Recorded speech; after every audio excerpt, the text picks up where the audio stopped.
Esu Liudmila, MB Slėpynės tamsoje savininkė, įkūrėja. Čia nauja įmonė, naujas projektas. Su LTV Marketing dirbu jau 7 mėnesius.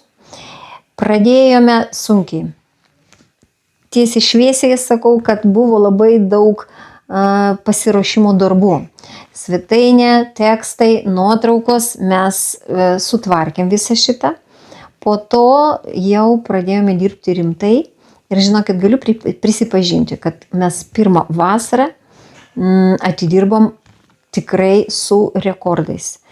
Ir 2-3 padidėjo mūsų pardavimai. Dėkoju, gerbiu, vertinu, rekomenduoju. Tikrai patikima kompanija LTV Marketingas ir tikrai tikslo siekianti. Todėl, kad tikrai iki tikslo daveda.